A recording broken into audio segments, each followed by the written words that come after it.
നമസ്കാരം. വാഷിംഗ്ടണിലും ടെലവീവിലും ഒരിക്കൽ ഒരേ സ്വരമായിരുന്നു ഉയർന്നു കേട്ടിരുന്നത്. ഇന്ന് ആ സ്വരത്തിൽ വിള്ളലിന്റെ ശബ്ദമോ എന്ന ചോദ്യം ലോകരാഷ്ട്രീയത്തിൽ ഉയർന്നു തുടങ്ങി. ട്രംപും നെതന്യാഹുവും തമ്മിലുള്ള ബന്ധം പുതിയ പരീക്ഷണ ഘട്ടത്തിലേക്ക് കടക്കുകയാണ്. അമേരിക്കൻ പ്രസിഡന്റ് ഡൊണാൾഡ് ട്രംപ് തുർക്കിക്കെതിരായ കാഡ്സ പ്രതിരോധ ഉപരോധങ്ങൾ പിൻവലിക്കണമെന്നും F-35 യുദ്ധവിമാന വിൽപ്പന വീണ്ടും പരിഗണിക്കുമെന്നും പ്രഖ്യാപിച്ചതോടെ മധ്യ പൗരസ്ത്യ രാഷ്ട്രീയം പുതിയ ചർച്ചകളിലേക്ക് കടന്നിരിക്കുകയാണ്. ഈ നീക്കത്തിനെതിരെ ഇസ്രായേൽ പ്രധാനമന്ത്രി ബെഞ്ചമിൻ നെതന്യാഹു പരസ്യമായി ആശങ്ക പ്രകടിപ്പിച്ചതായും റിപ്പോർട്ടുകളുണ്ട്. തുർക്കിക്ക് F-35 ലഭിക്കുന്നത് മേഖലയിലെ സൈനിക സന്തുലിതാവസ്ഥയെ ബാധിക്കുമെന്നാണ് അദ്ദേഹത്തിന്റെ വാദം.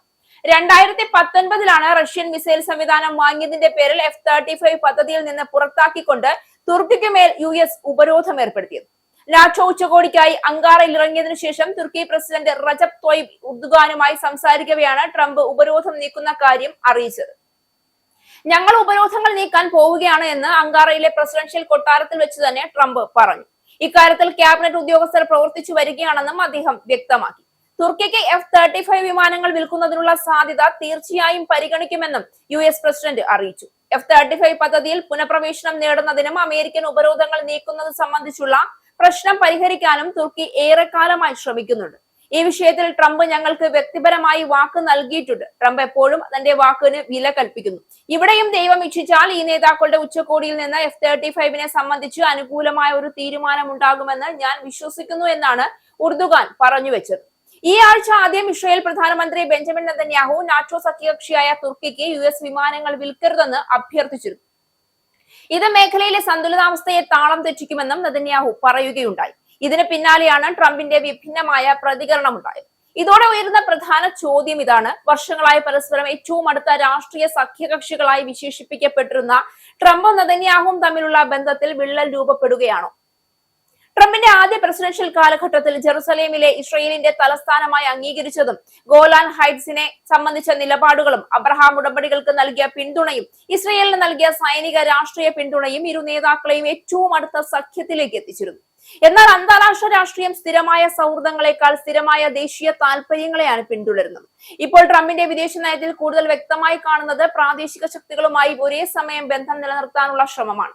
നാറ്റോയിലെ നിർണായക അംഗമായ തുർക്കിയുമായുള്ള ബന്ധം മെച്ചപ്പെടുത്താനും പ്രതിരോധ സഹകരണം പുനഃസ്ഥാപിക്കാനും ട്രംപ് തയ്യാറാകുന്നത് അതിന്റെ ഭാഗമായാണ് വിലയിരുത്തപ്പെടുന്നത്. എന്നാൽ ഇതുതന്നെയാണ് നെതന്യാഹുവിന്റെ ആശങ്ക. തുർക്കിയും ഇസ്രായേലും കഴിഞ്ഞ കുറെ വർഷങ്ങളായി സിറിയ, ഗാസ, കിഴക്കൻ മെഡിറ്ററേനിയൻ മേഖല തുടങ്ങിയ വിഷയങ്ങളിൽ പലപ്പോഴും എതിർ ധ്രുവങ്ങളിലായിരുന്നു. അത്തരമൊരു രാജ്യത്തിന് 5ാം തലമുറ F-35 യുദ്ധവിമാനങ്ങൾ ലഭിക്കുന്നത് ഇസ്രായേലിന്റെ ഗുണാത്മക സൈനിക മേൽക്കോയ്മയെ ബാധിക്കുമെന്നാണ് ഇസ്രായേൽ കണക്കുകൂട്ടുന്നത്. ട്രംപിന്റെ ഇന്നത്തെ രാഷ്ട്രീയ മുൻഗണനകൾ 2019 ട്രംപിന്റെ മുൻഗണനകളല്ല.